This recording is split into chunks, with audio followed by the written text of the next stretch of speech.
जैसा कि नाम से ही प्रतीत होता है कि इस दिन किए गए जप तप व व्रत से निसंतान व्यक्ति को श्रेष्ठ संतान की प्राप्ति होती है।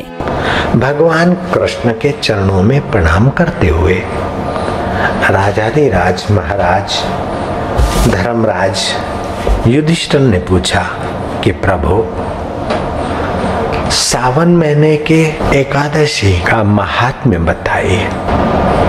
भगवान कृष्ण ने कहा कि युधिष्ठिर, ये सावन महीने की एकादशी का नाम है पुत्रदा एकादशी। महिष्मतिपुर के राजा महिजीत बड़े प्रजापालक थे। सारे सद्गुणों का भंडार होते हुए भी राजा दुखी रहते थे। दुख का एक ही कारण था कि राजा निसंतान थे।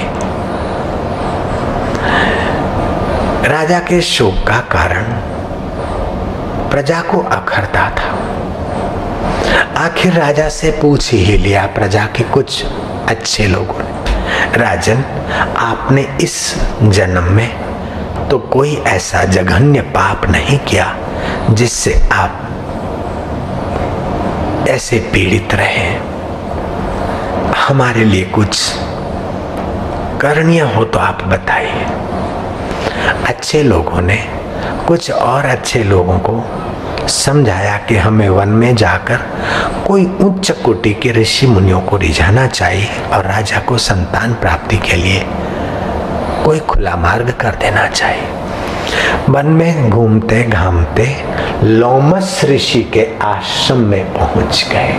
बड़े प्रसिद्ध समर्थ लोमस ऋषि थे, दीर्घजीवी ऋषि थे। लोमस ऋषि ने बूढ़े बुजुर्ग समझदार नम्र श्रद्धा परायण लोगों को प्रणाम करते हुए देखा। ऋषि प्रसन्नता से पूछने लगे, बताओ महिष्मतिपुरी के महाजनों, आपका क्या अभिष्ट करूं? महाराज, आप त्रिकाल ज्ञानी हो तो आपको तो भूत भविष्य वर्तमान सामने ही दिखता है। हमारे राजा को संतान नहीं है। उनकी संतान न होने का कारण कृपा करके बताइए और उपाय बताइए कि कैसे संतान हो। लोमस ऋषि ने कहा कि ध्यान देकर सुनो, मैं तुम्हें उपाय भी बताता हूँ, कारण भी बताता हूँ। तुम्हारे राजा गत जन्म में एक वैश्य, खूब धंधे व्यापार में रुचि थी, पैसा बनाने में बड़े कारीगर कलाकार थे, दान पुण्य भी बहुत करते थे।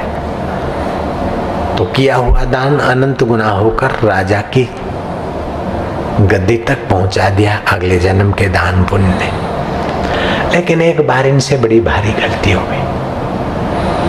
ये व्यापार के निमित्त कहीं गए थे, इनको प्यास लगी तो गाय पानी पीने को जा रही थी बावड़ी में, तो प्यासी गाय को हकाल दिया और खुद पानी पिया। उस पाप के प्रभाव से तुम्हारे राजा पुत्र की प्यास से छटपटा रहे हैं। तो लोमस ऋषि ने बताया कि पुत्रदा एकादशी प्रजा भी करे राजा भी करे तो पुत्र भी होगा और पूर्व के और पाप भी मिटेंगे, प्रजा भी तेजस्वी होगी और प्रजा भी निष्पाप होगी तो भगवान में प्रीति होगी। भगवान में प्रीति होगी तो इच्छा पूर्ति के लिए व्रत नहीं रखेगा, लेकिन इच्छा निवृत्ति के लिए प्रार्थना करेगा। और इच्छा का नाश हुआ तो भगवान तो अपना आत्मा है, फिर तो मुक्ति तो अपने हाथ की बात है। आध्यात्मिक मासिक वीडियो मैगजीन ऋषि दर्शन प्रस्तुत करता है नया ऋषि दर्शन मोबाइल ऐप, जो सभी एंड्रॉइड एवं आईफोन डिवाइसेस के लिए उपलब्ध है, जिसमें आप गूगल अकाउंट के साथ स्मार्ट ऑटो लॉगिन से आसानी से साइन अप कर सकते हैं। Well organised home screen, auto fill membership form, easy and secure payment, user friendly member area और क्विक सपोर्ट आदि आकर्षक फीचर्स के साथ साथ अब आप अपनों को या अपने चहेते लोगों को सदस्यता उपहार में दे सकते हैं। कनेक्ट रहे सोशल मीडिया के किसी भी प्लेटफॉर्म पर। बेहद आकर्षक फीचर्स के साथ प्रस्तुत है नया ऋषि दर्शन ऐप।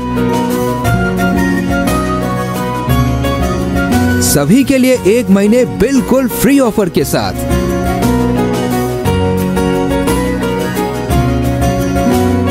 आज ही ऐप स्टोर अथवा प्ले स्टोर से डाउनलोड करें।